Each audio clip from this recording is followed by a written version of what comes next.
Yo, what's up? What's up? Good morning sa inyong lahat at continuation ulit tayo nitong ating ginagawang Wave 125 na engine. Papalitan natin ng black valve seal at saka clutch dahil medyo tagal na to. 2008, 10 years, 2018 plus 7 years, almost mag 18 years na rin, 17 years 17 years yan. So last time ay ginagawa na natin to, pero may mga customer tayo kaya naantala. So ngayon pagpapatuloy natin, meron na tayong customer doon, linis panggilid tapos change oil, yun nga lang, kakarating pa lang niya. Singit muna natin baklasin to para mamaya makabili tayo ng piyesa na kailangan natin. Okay,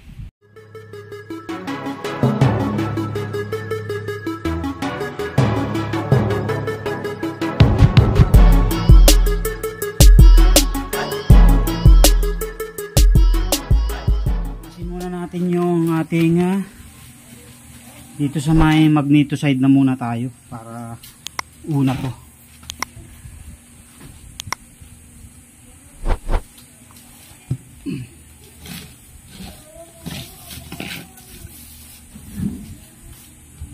Yan.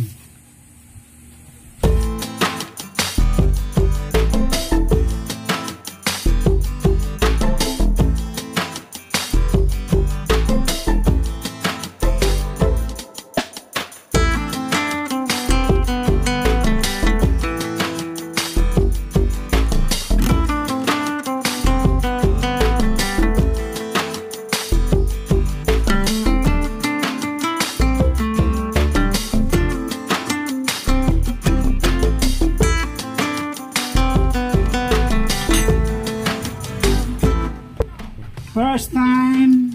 Oh, grabe oh. Napakalinis.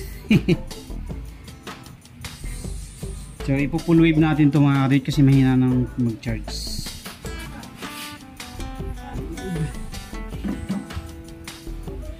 So double check din natin yung kanyang starter mamaya. Wala tayong customer.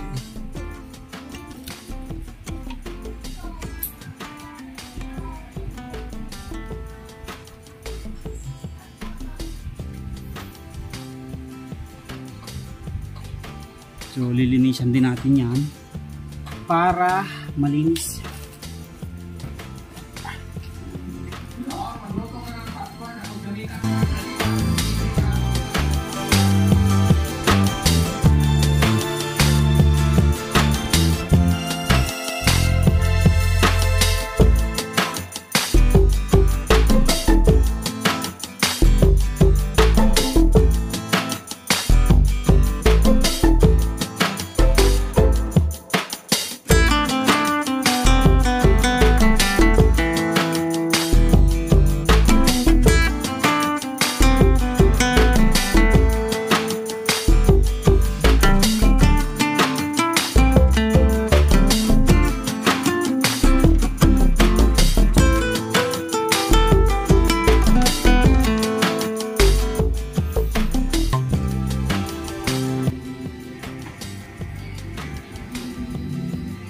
Okay, napakalinis oh.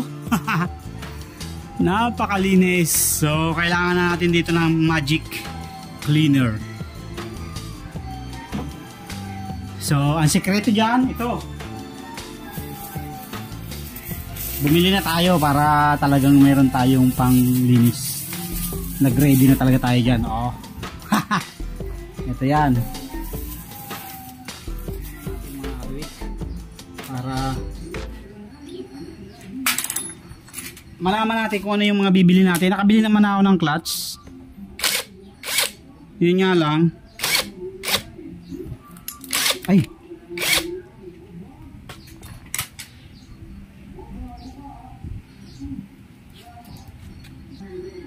So yun nga lang, hindi pa natin sure kung clutch lang talaga ang problema niya.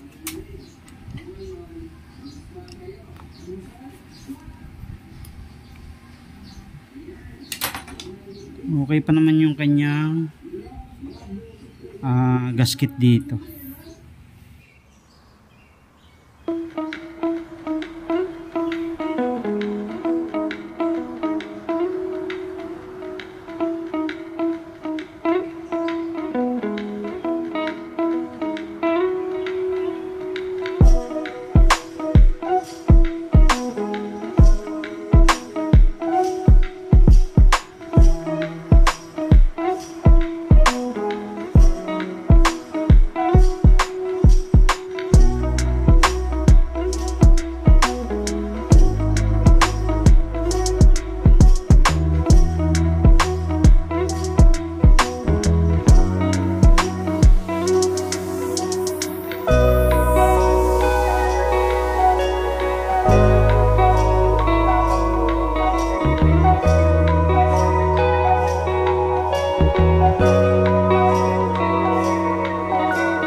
Merong isang ano yan, isang bearing, isang washer dito yan, tapos ito dito, ito yan, hindi na muna natin alisin.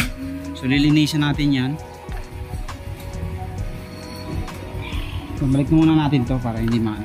So ito yung main ano ko talaga dito, reason kung bakit ko binaklas.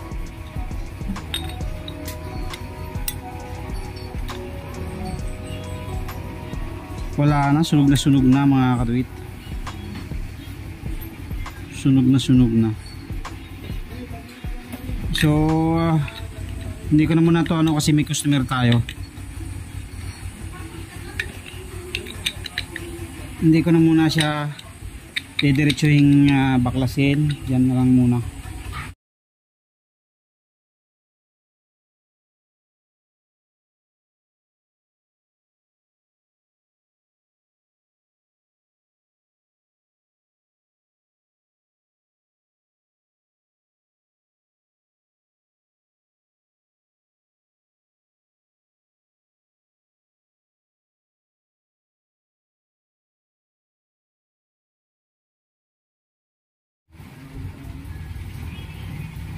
Wala na eh.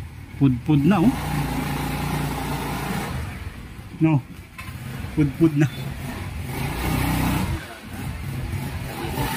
Ayan oh. Wala. So bibili na lang tayong clutch shoe mga katuwit. So sinilip ko lang. Hindi ko na muna pag-iwa-hiwalayin. So alisin ko na yung kanyang ano, mga lining. So sa harap yung walang talas, palatandaan natin.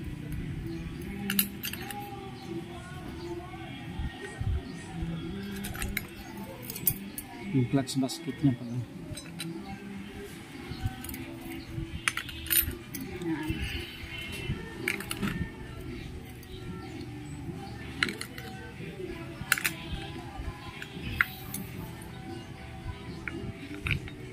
Lilinisan natin to mga katuwit para ano siya, mawala yung mga itim-itim na yan. Balik na muna natin to.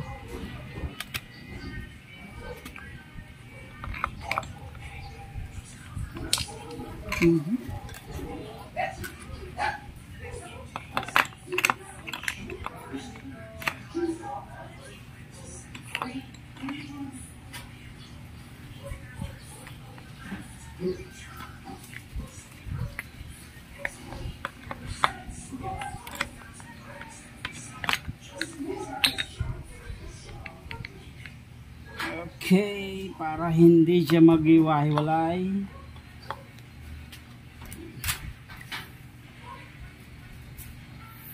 So hanggang dyan na lang muna tayo mga katuwit. Clutch shoe bibili natin mamaya. Clutch lining mayroon na tayo. So mga kaduit, ito na yung ating dalawang cover, crankcase cover tsaka magneto cover. Napakadumi, oh, pansinin nyo. So ang gagawin natin ay gagamitin natin ng magic cleaner. Ayan. Subukan natin. Ito, napapanood ko lang ito kina Dilyong Wars, kana mga tropa nating mga mekaniko rin. So first time kong gagamit niyan. So subukan natin. So meron din akong ginagamit na degrazer pero talagang lang, yung mga minimal na bumilang na grasa o langis lang yung kaya niyan tanggalin. Yung mga ganito hindi talaga kaya. So subukan natin. Ba,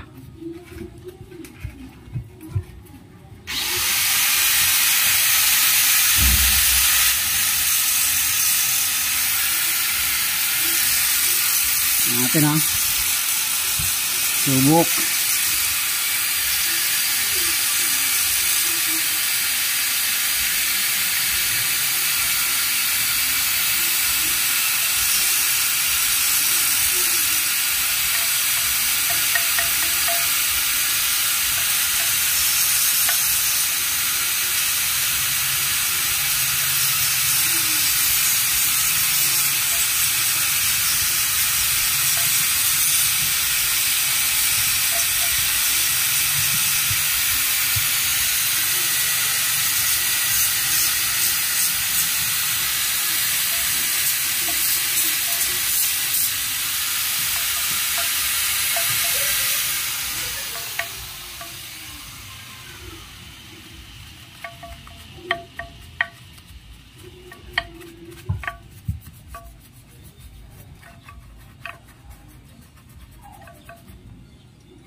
Na mga kaduito, binabad natin ng ilang minuto. Pagka matindi ang dumi, hindi kaya ng isang isang ng madalian, kaya ibabad nyo.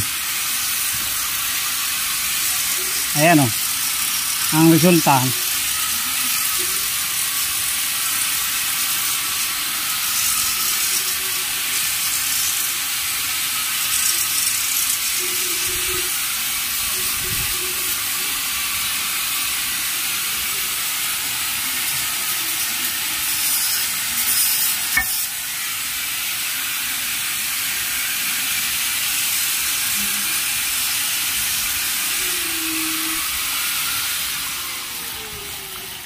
So, see?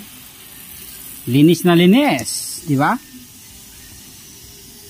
Yung isa, ito yan, medyo makapal din yan, kaya hindi pa natin masyadong malilinis. Ayun, linis na linis, oh. Mabisa pala talaga tong top na to, tunay pala talaga. Top lang sa kalam. Oh, see, nawala na yung mga dumi-dumi. May konting pa, hindi lang masa yung mga singit-singit, pero okay na. Konting kot-kot na lang yan at okay na yan. So, ito na mga kadit yung partial cleaning natin gamit ang top. Ayan, top. Hindi kasi kaya na mga degrazer eh. Grabe ang nito eh, sunog na langis. Talagang medyo napabayaan na ni yung dating may-ari ito. Ayan, napaka dumi. So ngayon nalinis na natin. Ayan, see, diba? So talagang tiyaga lang sa paglilinis. Ayan. Ang next naman nating lilinisin yung head. See, okay pa rin yung clutch nya, yung mga plate okay pa naman. Palit lang tayo ng clutch lining at saka yung clutch shoe nya. So mamaya magtitingin tayo mamaya kung makakakuha tayo. Ayan, dyan yan. So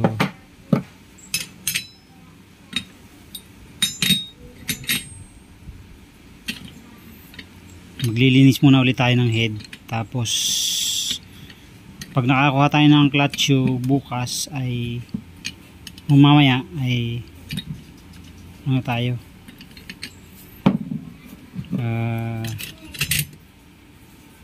magbubuo na tayo bukas. Okay, so ito lilinisin ko rin to. Napakadumi din ito eh. Ayan oh, grabe dumi oh. So lilinisin din natin yan. Kaya lang kapag bubuuin na natin, kasi hindi pwedeng lilinisin natin ngayon kung hindi, tapos hindi naman natin mabubuo agad. So pangit, kailangan pag nilinis natin ay bubuuin na para hindi kalawangin. So yung head naman ang lilinisan natin.